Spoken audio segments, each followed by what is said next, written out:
this tutorial we need the bobbinet. This is the bobbinet I'm going to be using. It's almost like horsehair braid, but the longer one that comes in yardage. So let me just bring it up close so that you see how it looks like. It has the yarns in it. Okay, so this is the bobbinet that we're going to use to create the structure.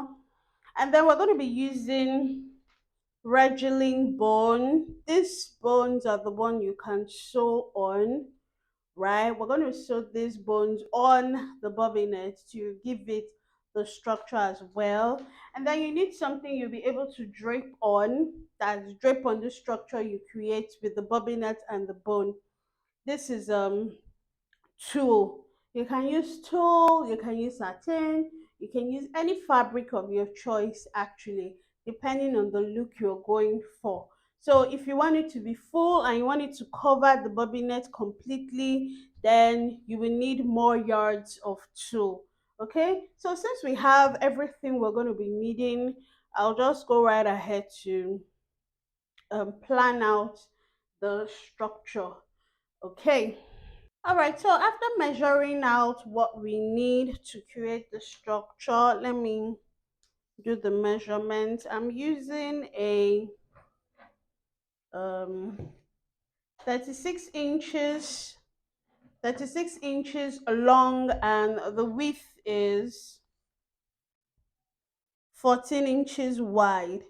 36 inches long, 14 inches wide. However, I'm still going to trim the sides to give it that kind of narrow effect. Okay.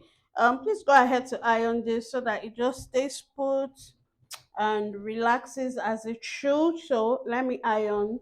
Then I'll just trim out the sides to um pointy out the edges. So let's do that quickly. Okay, so the structure has been cut out. It's also been shaped.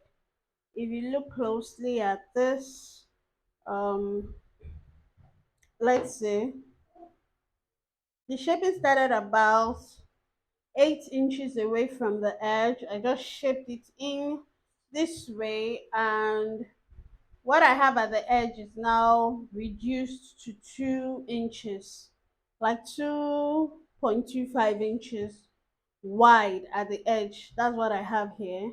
And here is about from this edge to 8 inches shaped on the sides, shaped on the sides. While this one is still about 14 inches long. So what you're going to do now is to mark the vital points. The first point would be the midline. That's the line that divides this into two equal parts. There will be a bone that will be shown right there on that middle line. You also want to get your,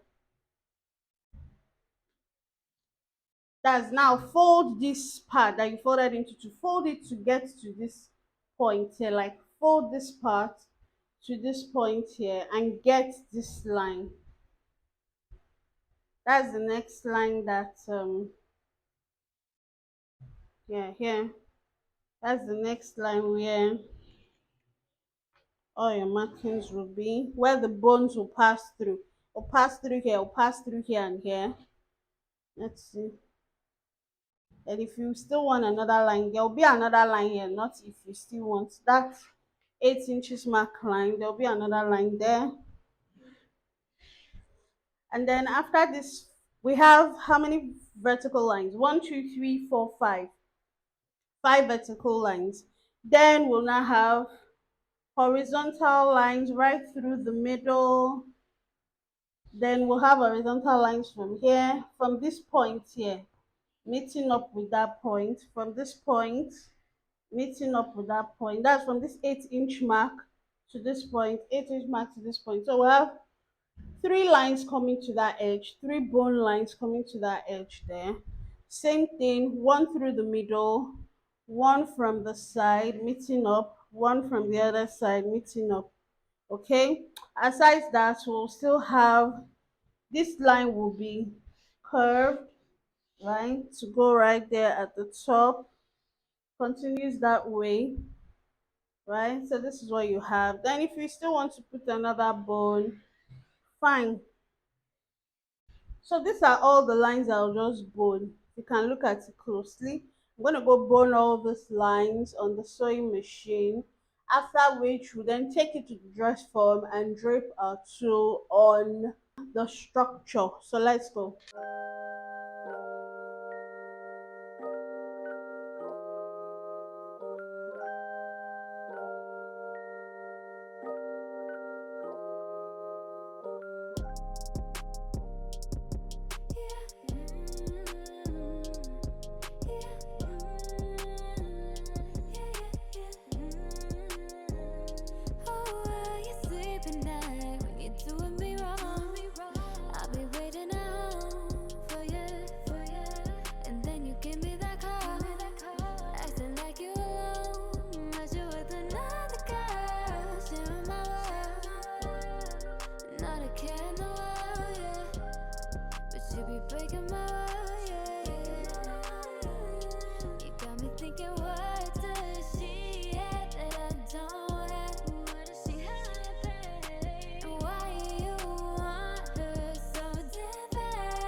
All right, so we have gone ahead to sew up the structure.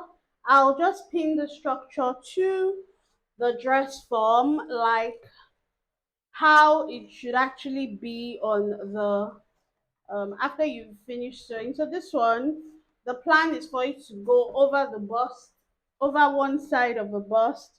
So I'll just pin this right here, secure with pins properly. While for the back, let's just, so it comes, it could stop at the waistline or however you want it to stop on. Okay, so here's what we're having right here. You can go ahead to remove the threads, like snip off all the threads that are just hanging around. Let's do that real quick.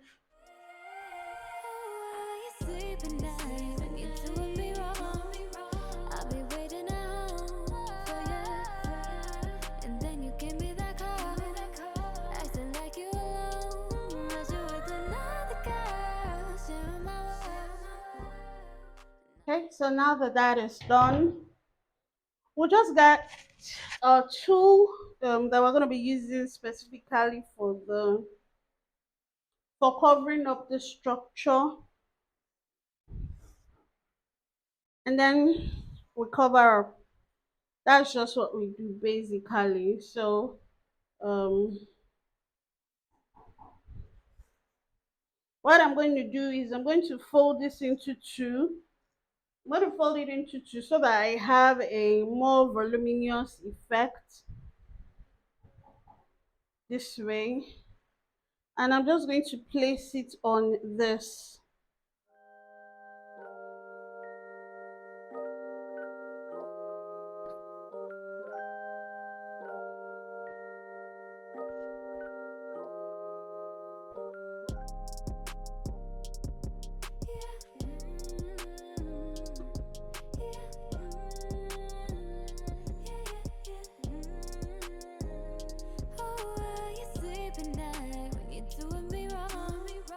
I'll be waiting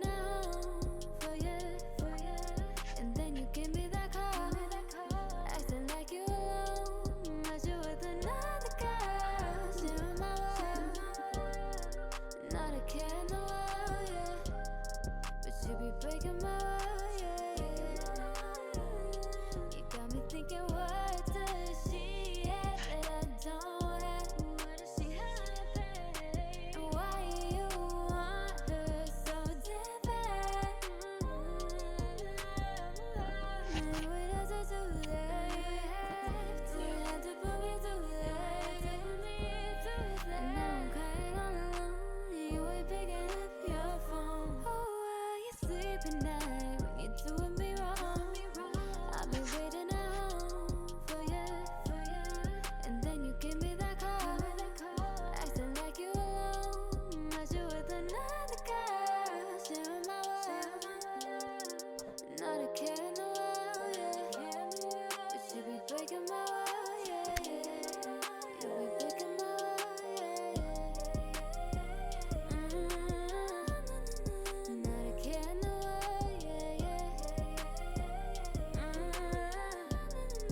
You be breaking my world, yeah. Why'd you have to do that? You always have to do that. You got me going through it. Okay, so you just keep draping over it. You will have to put another layer to cover up the structure properly, and you can find this in loads of styles now, styles that have structure. This kind of outfit, when you're done, you can wear it for a gala, a costume party, um movie premiere, anything that you just need to stand out. Okay, this will give you that look, what you're going for. All right, so that's just about it for this video. I'll just go on to drape everything up, but you get the idea, you get the technique behind this. So if this is something that you're interested in trying out, please to give it a try. Let me know in the comments below if it was worth your time. For instance, this one, you just cut it or just form a design with it. Yeah, you can form a structure, a design with it this way, or you can cut it off and put appliques to like enclose that place. And each of these draping that you have done on the structure, you sew it with your needle and thread on the structure so that it becomes like a permanent thing. So for instance, you're still seeing the lines. If you want to eliminate the lines, you still drape over it, so it gives it more volume and it covers up what you have on the under. So outside, people are just seeing tool but wondering what's going on, what's making the tool stand. So this is the idea. Let me know if this was helpful, if you're going to be trying it out. If you do try it out, please tag me in the comments below, even to your work and Instagram. I would love to feature you on my channel, on my Instagram page. Okay,